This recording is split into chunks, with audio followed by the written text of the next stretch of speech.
this into something positive and maybe it'll spread. He's the most positive person on his job. Now you're cured. I feel good.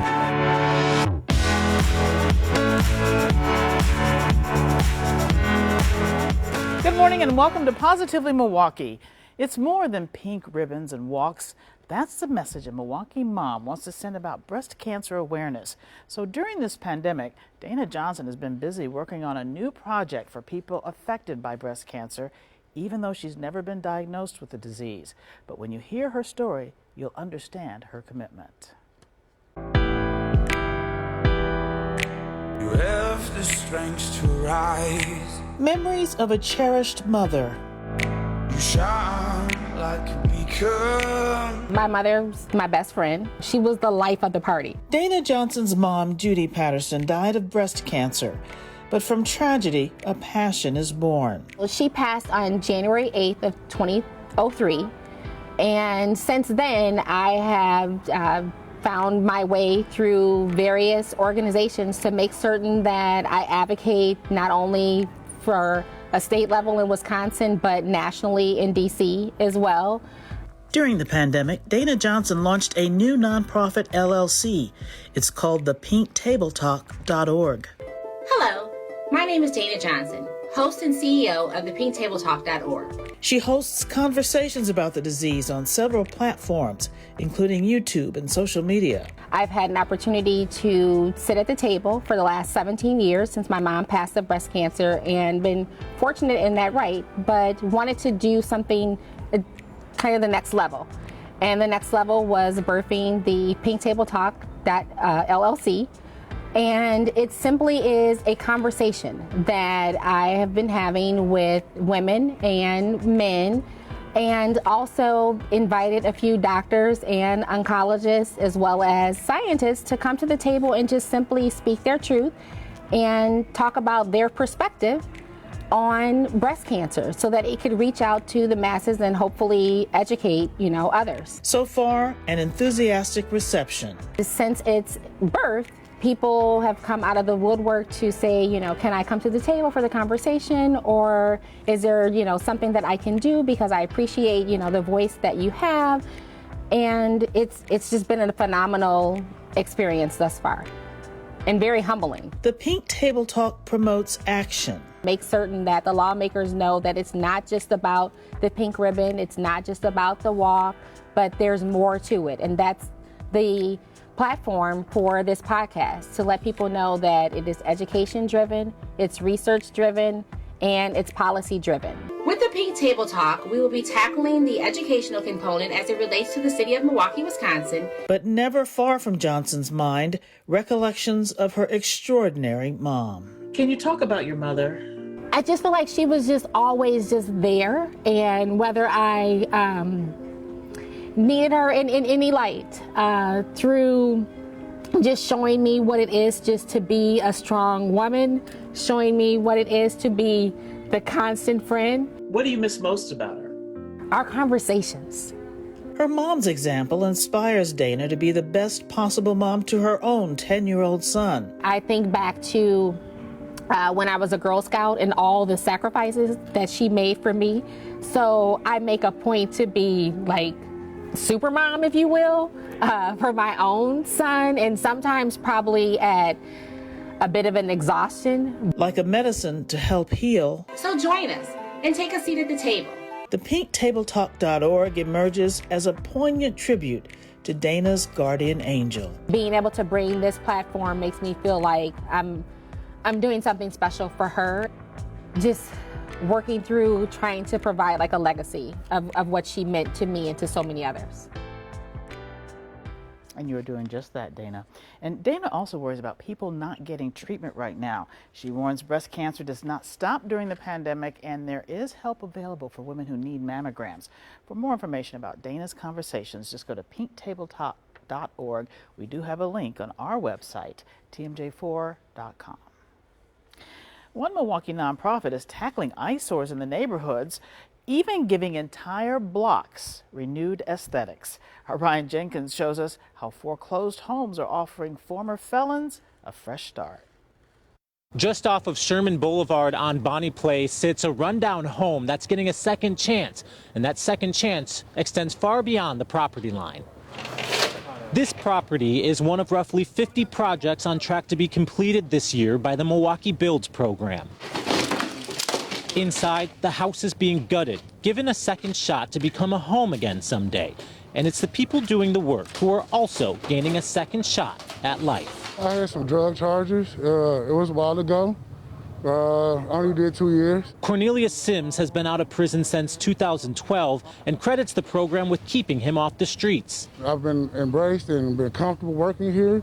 So I think it's just a really good program, especially for people that's coming from situations like that. Milwaukee Builds, ran by the nonprofit Northcott Neighborhood House, is helping these men and women obtain work and a sense of community pride, many of whom are already struggling to find work because of their criminal records. Right now, about 80% of the people in our training program are former felons.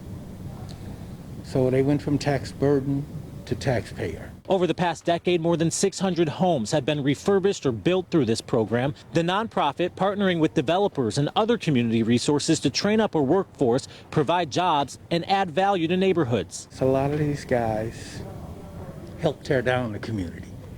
They sold drugs or robbed people, whatever it may have been. They got a second chance here, and that's not what they do anymore. Jerry Ball was fresh out of prison when he connected with Northcott Neighborhood House. Today, he's a site manager, a career he otherwise may have not been offered. A lot of employers don't give people a chance with a bad background, and you know, Northcott, they give you a chance. A chance that may end up spanning generations while building pride back into blocks all throughout the city. If I could teach my son, they can teach theirs, and basically the process of moving forward can grow even better. That is wonderful, and break the chain of negativity. And many people who actually take these job training programs at Northcott earn their licenses and go on to successful construction careers. So you have to love that program. Set designers from local community theaters found work this holiday season, even though most performances are dark. That's because Capco Metal Stamping Company hired them to create a magical holiday lights display in Grafton. And it is positively Milwaukee.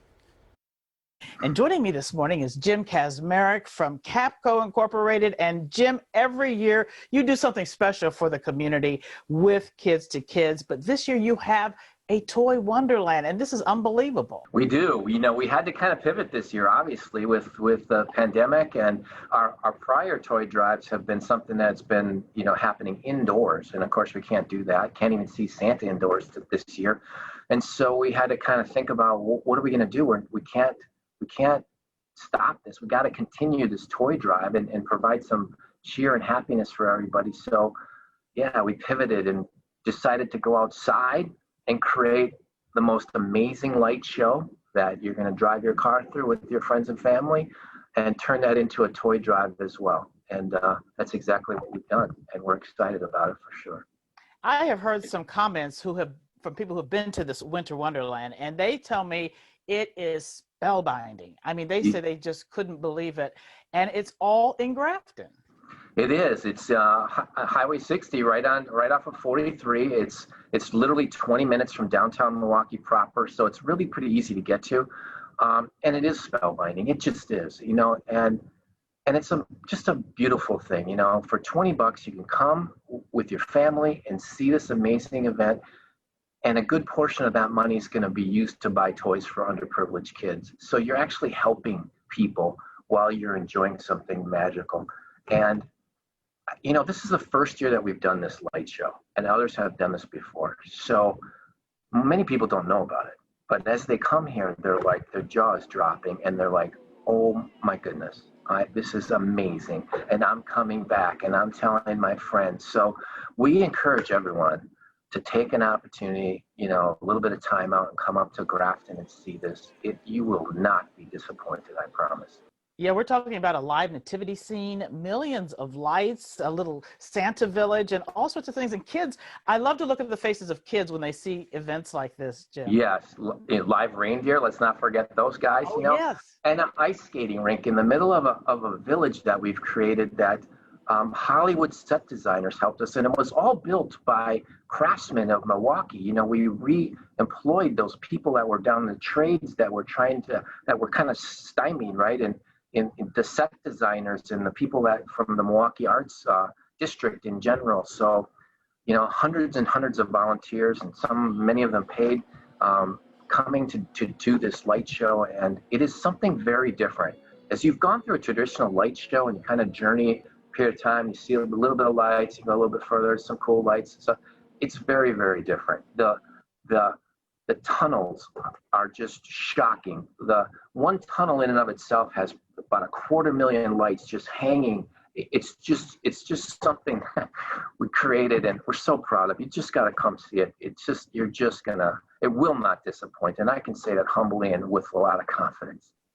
Well, Jim Kazmarek, a perfect event for this pandemic, for families looking for something to do this holiday season.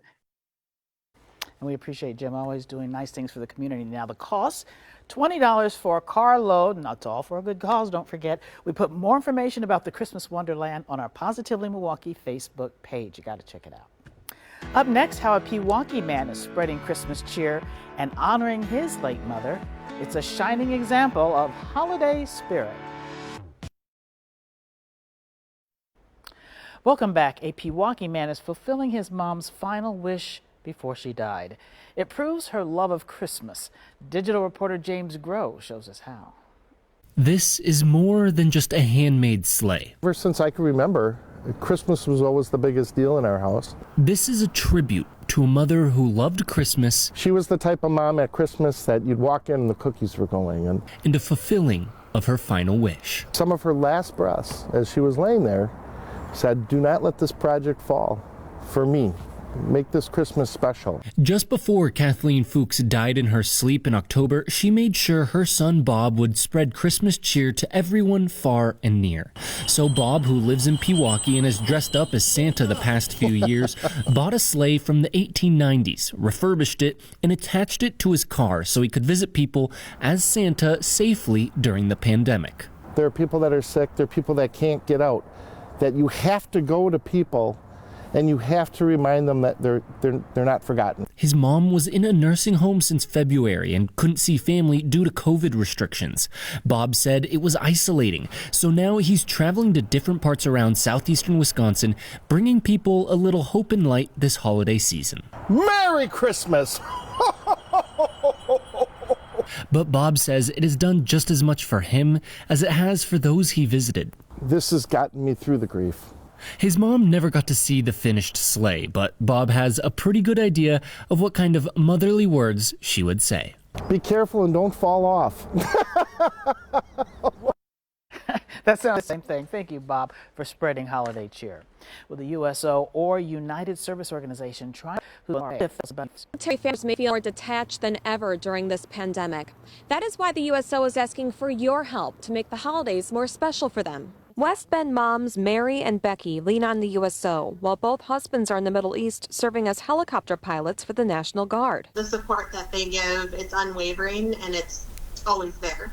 It's constant, which feels great. The USO makes us feel just as important and just generous to the families. While they did not want to share their last names, they did want to share what the USO means to fellow military moms in need. I don't think that there would be gifts under the tree if they did not receive these donations of the wish list that they have requested. And making sure that wish list is complete looks different this year for organizers. Typically we have community groups, companies that do huge collection drives for us, and those don't exist this year. So they are asking for you to log on to their Amazon wish list created by military families. To know like that was on that child's list and they're receiving it, that's pretty cool. Or simply donating money directly to USO Wisconsin.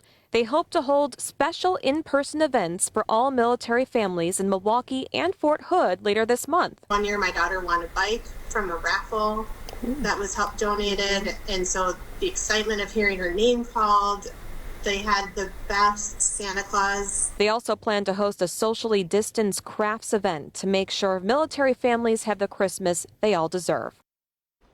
And it's the least we can do for our heroes. You can learn more about the USO on our Positively Milwaukee Facebook page.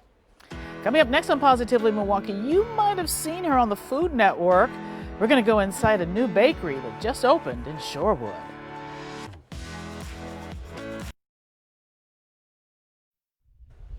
Welcome back. A Milwaukee woman is giving us a reason to smile. You might have seen her compete on various Food Network shows, and now she's opened a bakery in Shorewood. James Groh takes us to Signature Sweets. A Milwaukee cake artist has been on the Food Network 7 times. She's a one-time champion for making beautiful cakes like this. And now, lucky for us, she's opening up her own shop in Shorewood. I'm excited. This has been years in the making for Milwaukee cake artist Kimberly Hall. She will open up her first shop at the corner of Oakland and Beverly in Shorewood on Saturday.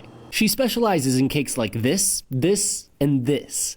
Anything you can think of. Shoes, purses, radios, eyeglasses, your face. Anything you can think of, I can make it. That's what got her on the Food Network 7 times, baking cakes for the Bucks and even for a certain Family Feud host. And I made a Steve Harvey cake. But customers can get just about any other baked sweet too. You'll get cupcakes, you'll be able to get cookies, mini cakes. As to why she decided to open up her shop now of all times, well, fortunately for her, she says the pandemic hasn't really hurt her business. So I know it's an awful time for businesses, but honestly, people love their sweets. And because it's during the coronavirus, we have a pickup window in the back. We have a non-touch register so people can come and pay for their things that way. She will be open Tuesdays through Saturdays, 8 a.m. to 4 p.m. I can't believe those cakes. Aren't they beautiful? James, thank you very much. Well, each year the TMJ4 Positively Milwaukee Awards honors people who give a lot of themselves. This year's inspiring teacher was Angelique Jones Cornelius. Miss JC is someone who truly embraced the role of counselor. She genuinely cares about her students and wants to see them do well. She's probably one of the best guidance counselors in Milwaukee Public Schools because she goes a step deeper to make sure that they have that opportunity of knowing that you have choices. To me, that's the best part of my job, when you find a student that finds themselves just being exposed to an opportunity that they never thought about. Like, I can really do that. I can get paid for something I enjoy doing. So they're like, wow, how can I make that happen? I've always had those relationships with students where they just genuinely knew that I really did care. I really did care about your future and what you were going to do. Ms. JC really goes above and beyond to make sure that not only are they set for this year, but they're also set for the future. When the pandemic happened, it was just immediately everything was just cut off. Your high school memories are just gone. So Adopt a High School Senior Milwaukee, Wisconsin started off as just a social media private page. She's like, look, I have this idea about really connecting with kids during the pandemic. It allowed seniors to have the opportunity for people to support them during these times. She had a site up, she'd sent emails out. My expectations was, okay, I probably helped like a few students. Next day when I woke up, there were 2,000 people on my page looking for students, just coming in. I'll take this kid. I'm an engineer and I'll take this kid. I'm a doctor, I'll take this kid. It was like all the buzz in the city. People were just chiming in, like, sign me up, sign me up. Whether it was just checking on them to see how things were going, or sending them some congratulatory gifts, giving advice. They did yard signs, t-shirts. I've seen people do college survival kits for them. Then we were able to raise funds. But I was like, oh, I should give a scholarship. Why don't let me give up one $500 scholarship? No, I raised enough money to give out 10 scholarships for $500. You know, it takes a village to raise our children. We've lost that village. But with this program, it kind of brought that back. It gave us an opportunity to connect with families, and they talked about what this experience meant to them. It became a domino effect because I kept seeing, it's like, okay, these people are doing this for my kid. So I then began to pick up other kids. I ended up adopting 6 of them. So it grew into a nonprofit organization that continues to work with these students throughout their college years, as well as get ready for the next graduating high school senior. It probably wouldn't have happened if the pandemic didn't take place. So I just think it just opened up some things for us. out of the pandemic, I would just say Adopt a High School Senior Milwaukee, Wisconsin was founded, and it's going to continue. I think that in so many ways that she has positively contributed to the city of Milwaukee, and that's an exciting thing to observe on a day-to-day basis. When I see how passionate she is about her work, that continues to inspire me. You've sparked positive energy in the city of Milwaukee. You've inspired lives. You've helped students to believe again. You've given us a sense of hope that people are kind, and there are lots of acts of kindness. And on behalf of all the parents in the city of Milwaukee, I thank you for that. I love you, and I appreciate all that you have done for making dreams become a reality for our students. I appreciate you opening up the world to them in our corner of the woods in downtown Milwaukee. I tell my students all the time, whenever you're ready to come take my position, and you like psychology and working with kids, come on back. You can have this office. They're like, stop it. I'm like, no, seriously, if you really like working with kids, you see the difference that you can make, feel free, come be a school counselor. Why not? Well, we need you a little bit longer, Angelique. Thank you so much. We are blessed, families are blessed that you are in the Milwaukee area. Well, I'm going to be right back with my quote of the week. Don't go away. Well, every week I love leaving you with an inspirational message, just a nice thought to start your week on a positive note. Today's comes from Ralph Waldo Emerson. His words, "Do not go where the path may lead, go instead where there is no path and leave a trail." Thank you for joining us today. Have a great week, stay safe, and don't forget, stay positively Milwaukee.